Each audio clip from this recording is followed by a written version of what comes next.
What's going on, guys? Hello. Another episode brought to you by Investment Realtors Podcast. Go to Realtors Podcast. We got in some questions from our viewers, just kind of wanting us to do, I guess, a little question and answer. So we're going to start off with the first one, Lewis. If you could go through strategies on how to list and price your property for, the upcoming maybe spring market. Okay. Well, actually, this is a question that obviously everybody who lists a house asks, and it always comes up, and it's kind of the strategy of how to list a property. Yes. Do you want like the problems of overlisting, underlisting, not holding off offers, holding off offers? So I guess you have to break it down on buyer versus seller's market. Yeah, like the do's and don'ts on what can you do to, maximize maybe it's not such a hot market like we've seen in COVID. Yeah. And now it's more of maybe a buyer's market. So a lot more kind of inventory to choose from, which kind of doesn't leave sellers, wanting these crazy no conditions type of frenzy. So I'll just break down like what the difference is. Buyers, so in the seller's market is what we've seen during like that big boom of COVID. So a lot of inventory, over asking, no conditions. Tons of buyers. Yes. Tons of buyers, and the inventory was kind of even. So when there's a lot of buyers in it, like if there's one apple and 10 people want it, the price goes up. Of course. It's the same thing with houses. Supply and demand, right? So what the strategy a lot of people did in a seller's market, because in a seller's market, obviously the seller has the upper hand. Of course. Is let's say the average house was selling for $1 million. Yeah. Okay. They would probably list it a little bit below $1 million, right? And what that does is it brings in people who have a lower budget into that property. So that's not really a good way of marketing something, because then you're getting a lot of people who you would think that potentially couldn't afford it. Exactly. So you would get people that go to see it when their budget's a little bit lower. But what that does is every single time an offer is added to the table, what happens is that's extra negotiating power for the seller. That's true. A lot of realtors, ourselves included, we would do offer hold-offs. So we were listed, let's say, on Monday. And next Monday, after one full week, we would host an offer night. And what happens is because you kind of listed it either at market value or a little bit below, and more people came to see it, more people put in an offer, that leverage now switched to the sellers. So you're kind of building up even more of a demand on something that's already got a lot of. It's like a house of cards, basically. That's fair. It's a lot of people think it's an unjust way to do it. The problem is that even if you list it at the market price, which a lot of people did, right? Yeah. Just having extra demand on that house raises the price anyways. It's just the factors of supply and demand. It is what it is. It is what it is. It's not that you're. Because at the end of the day, people list houses on subjective prices anyways. Of course. It's what you think it's worth and what it means to you. I mean, it might have sentimental. An improvement you've done. Whatever. So how many clients have we had where we tell them what their house is worth, absolutely, but from sentimental value or what they've done, their kid's first step there. Of course. So what would be the difference then on if you had the offer date of that particular property and then a preemptive offer date? Are those the same or are they kind of different? Okay, so with preemptive offers, very similar to holding up an offer date, what a lot of agents would do is they'll have an offer date, let's say a week later. Okay. But they will entertain a preemptive offer. So kind of like a bully offer, I guess. And what happens is agents will come in knowing full well what it's probably going to end up selling for because of because at the end of the day, in a seller's market, whatever you list the property at, it's not a real number. That's fair. It's like it's a suggestion number because everybody knows what the last 3-bedroom bungalow on this street sold for, right? That's fair. So a bully offer comes in. Let's say the last 2 sold for 1.3. Okay. This house is very similar, but he knows the last 2 had 15 offers on it. He could come in preemptively with a bully offer of, let's say, 1.35. Right? And he probably is coming in with no conditions of finance, no conditions of inspection, no conditional, whatever the closing date the seller wants. He'll come in and do that. And that's what a bully offer is. It's a preemptive above ask with very little conditions or none. So really, there's very little protection for the buyer. It's all at the seller's mercy. In the seller's market, it's at the buyer's. Like he is completely going out there, and the problem is he's competing with so many other buyers. Yeah, who that is a have tough the one. money. So I guess kind of to what you already said. So when you're going to list the house, what's the risks of maybe overpricing a house in the seller's market versus the buyer's market? Overpricing in a seller's market, believe it or not, actually it can be a detriment for the seller, because even though it's going to be multiple offers and a lot of people are coming, if you start off your price higher than any other one has sold, yes, even with all these buyers, they might just not come to your property because they think either A, you're completely unrealistic, you might be unreasonable to work with, and you might be shooting for the stars when you shouldn't be, right? But if there's a lack of inventory, even with an overprice, like I'm just trying to play devil's advocate. It could happen. It happens. And we have seen it where, it's overpriced and there's still some poor person that's, gone above and beyond on what they can afford, what they should have done, and they still purchase it, which is definitely scary. Like we have a lot of clients that did buy right at the peak or right before the peak that now they have bigger mortgages on those properties 100% because of that, and because of kind of being caught up in the whole I need to buy. I mean, we've also had smart clients that kind of, when everything was going back, let's take a step back from this. Let's regroup. Let's think, because we like to always say the sleep at night number. So, I mean, obviously everything bought in that market is probably overpaid, but what would you be comfortable with when you go to bed at night? It's like, okay, well, even if the market goes down, which we've seen, what's something comfortable that I can still afford? And when the market does correct itself, what kind of profit could I make with that? It's got to be in your budget. For sure. As long as it's in your budget. For sure. And look, on a seller's market, there's a lot less risk of overpricing your listing versus a buyer's market. Well, okay. So now to the flip side of that, so if these houses are pretty much selling by themselves based on that market in the seller's market, is there really a benefit to staging? That's another good question. In a seller's market, obviously staging in any scenario helps, because what staging does basically is you're decluttering the house. Of course. You're lightening up every room and you're opening it up and you're kind of displaying what the peak potential would be for that room. So a lot of people, they just live their lives in the most convenient way they can. Of course. It doesn't matter how I look. Yes. Doesn't matter. My couch is here. My TV is there. I got the bed for the dog here. I got the bowl for the dog.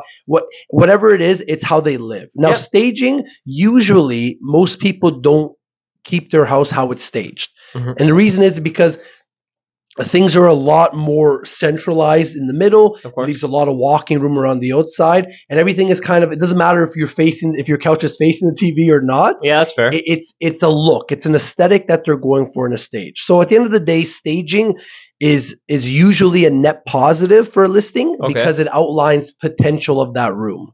What about virtual staging? Would that be kind of give the same cause and effect, or is it?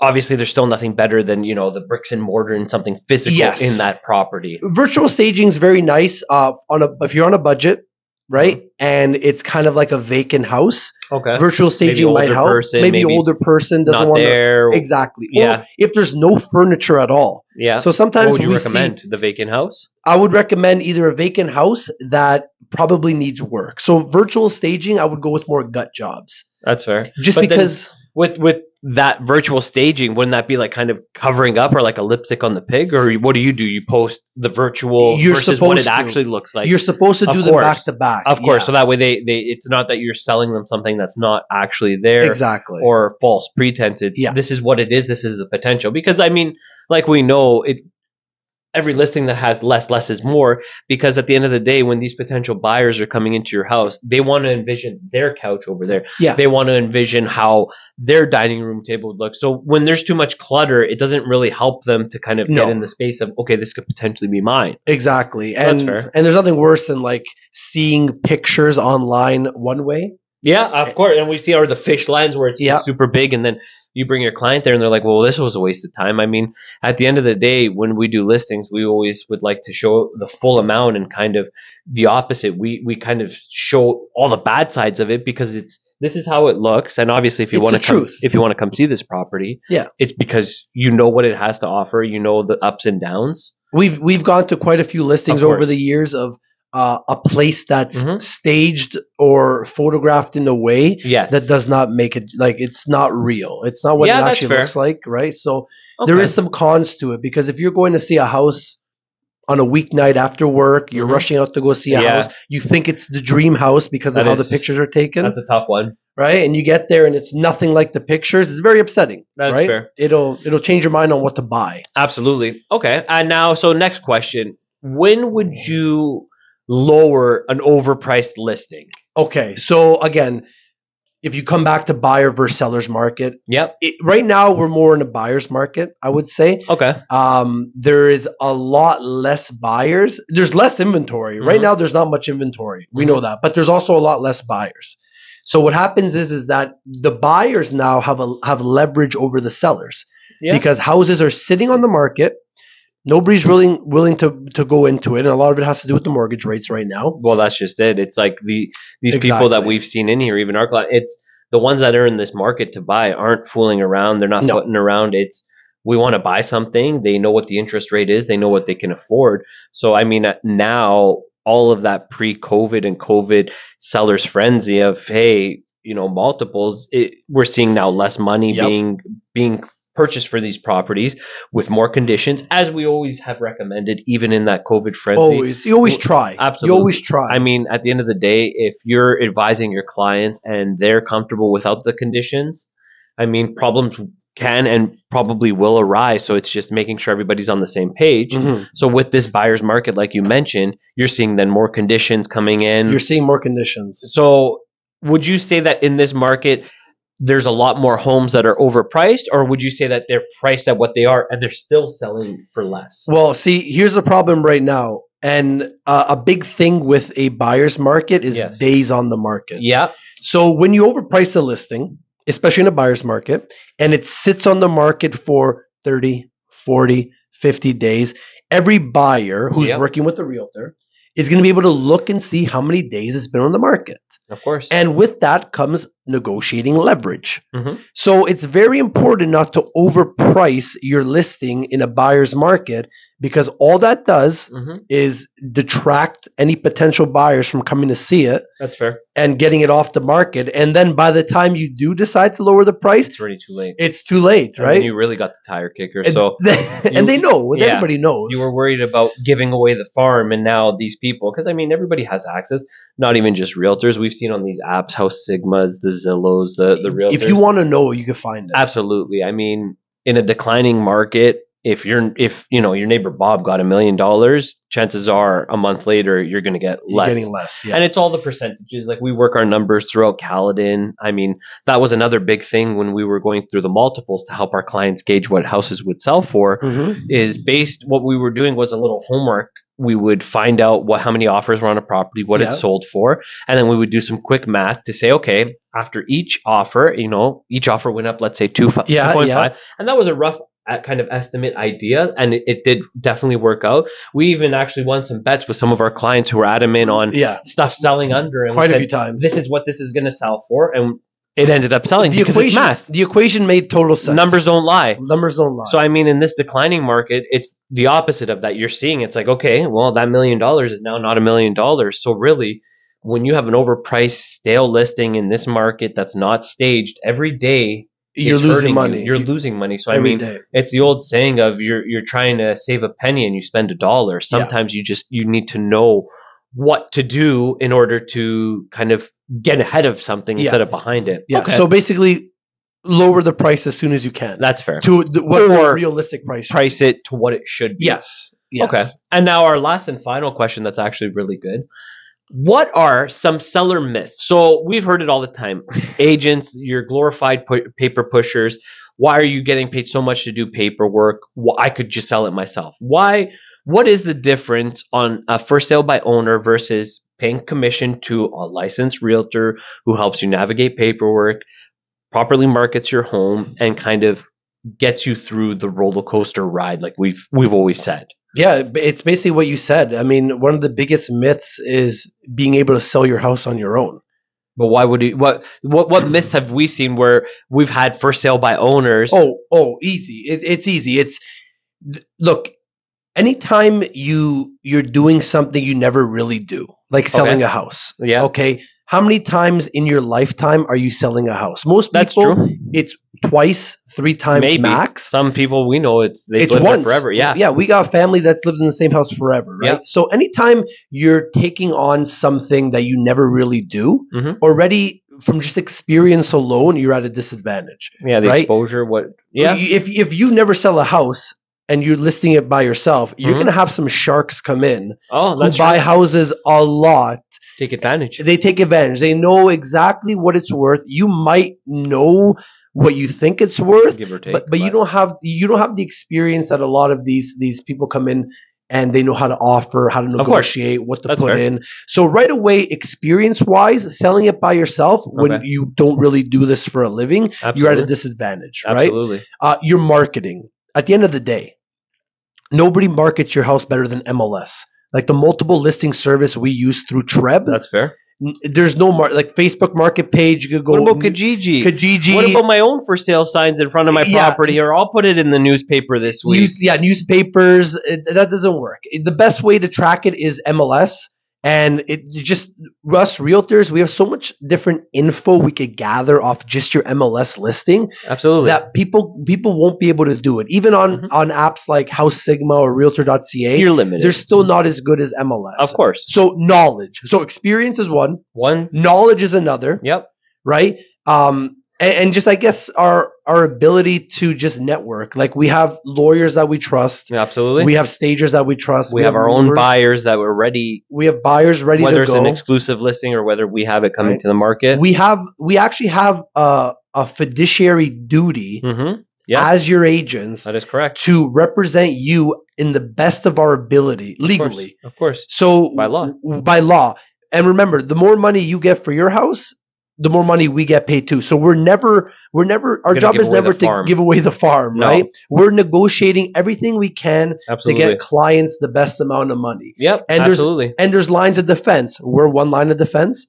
You're the other line of defense because you know what you want to sell for. Exactly. The lawyer's another line of defense. Of course, title issues, any liens on the property, mortgage, this, that. So anytime you have more lines of defense when you're selling your house, the more advantage you're going to have. Layers to the onion, yeah, for sure. If it's just you and your lawyer doesn't really have a fiduciary duty to get you the most money. His duty is to sign the paperwork and make sure that the paperwork is done. That you're protected. There is no kind of monkey business that went on, like any frauds, any liens on the house title that shouldn't be there. Yeah, exactly. But in terms of negotiating, the lawyer isn't there to negotiate price, terms, conditions. Of course. That's where we come in. That's where we're supposed to help in our expertise. Exactly. So that's probably the biggest myth of a for sale by owner.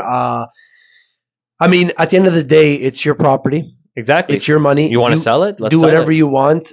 We recommend going through the channels of a realtor, not just because we're realtors, of course, but because it just makes more sense that way. It's proven. It's true. We honestly do stand behind what we believe in. And I mean, at the end of the day, it is the biggest single transaction. It's the biggest asset that you'll own. So, I mean, you want the cheapest surgeon, like we always say, or do you want an experienced realtor who's going to get you the most money? Yeah.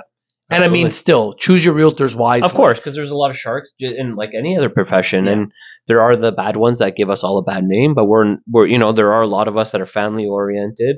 I mean, we treat it like they're our own family, and we wouldn't do anything that we wouldn't want done to us if we were in the same position. And actually, we're gonna end up doing an episode soon about how to vet your agents properly, like that's a big one. I mean, and none of this, like we've said, it's not to toot our horn. It's just we're sick and tired of people being taken advantage of. There's so many realtors here in Ontario alone. I think the last time was like 60,000. It's a lot. And I mean, let's say maybe at least half of them shouldn't have a license, and it was too easy before. But that's they don't respect their license at all. No, it's they treat it like it's this simple, easy thing that without any regard. And we're just trying to educate people. We're trying to help people. And I mean, we love to help people and just to explain to them. And we love what we do. Absolutely. You can't say this job is not a job of passion for us. We really do love it. Yep. we come to work, we feel like we're making a difference, and Absolutely. it's obviously we're earning a living. Absolutely, and it is fun. I mean, we get to meet all different types of people. Yeah, because we have fun though. That is true. That's us. That's like we make it fun. Every situation, it really is. It's a great time. So I mean, these were some great questions from some of the viewers. I'm hoping that we'll get some more in. Yeah, feel free. Like, comment, share, subscribe, whatever you need to know. Follow. Yeah, we'll see you guys on the next one. All right, guys, take it easy.